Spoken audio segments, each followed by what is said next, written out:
Oh, good afternoon. Gardening tips number 38. It's now January, very, very cold, very, very cold indeed. So we are in the greenhouse temporarily.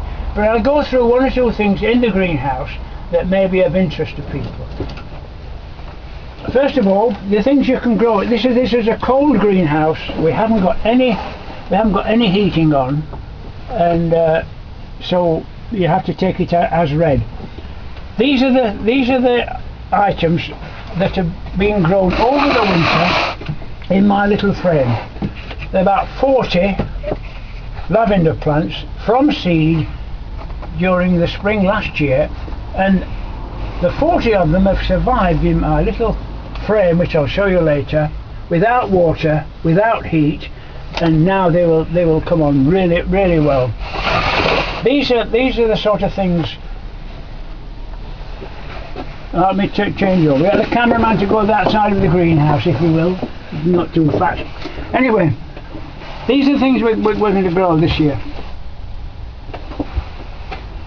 Parsnips, as I've already said.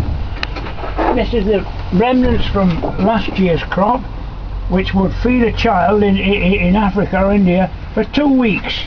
Just as simple as that. California poppy. They're very, very, very good. You scatter these, of course. You can't grow. They don't grow these in the greenhouse, obviously, but they are lovely. The rab, which is a sort of a lettuce. It's full of vitamins and everything else, and the pak choi just the same. If you can see them. Beetroot, of course, we have to grow outside, and I'll say a bit more about that when we go down to the garden. Sweet peas, obviously. These, I don't buy seeds. These are bought for my birthday present or Christmas present or whatever it was. So I don't buy them. Then tomatoes. I don't buy tomato seeds. I use my own, but I will use these, which are Elsa Craig, which my father used many years ago. Pansies. These are my own pansy seeds. I don't know whether you can pick them out among this there, but let me just show you some there. You can see the little seeds there. When you take the thing off the plant when it's dying, just pop it in there and they explode, and you're ready for the following year. Let me change over with the cameraman again, if we can. Could get a bigger greenhouse, couldn't it? I've already mentioned about the crocuses suffering from the extreme cold weather we've had. Now here we've got my own sweet peas from last year, and they will grow just as well as the ones in the packet. Therefore, I don't normally have to buy any. Violas, they will be planted in here, ready for planting out in the late spring. As with the Nigella, just the same. These are excellent ranunculus. Now, when they come in a packet, I don't buy them normally. Again, I have them bought for me. But these are last year's seeds. When you plant ranunculus, whether they're big or small, you've got to plant them with the claws upwards. The first time I grew these, I planted them downwards, and they very, very, very, very poor crop. Have them pointing upwards, these claws pointing upwards, and you'll not go wrong.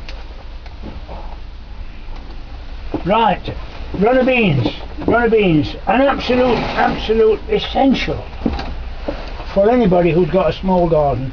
I'll show you, if you not already know, I'll show you where I grow mine.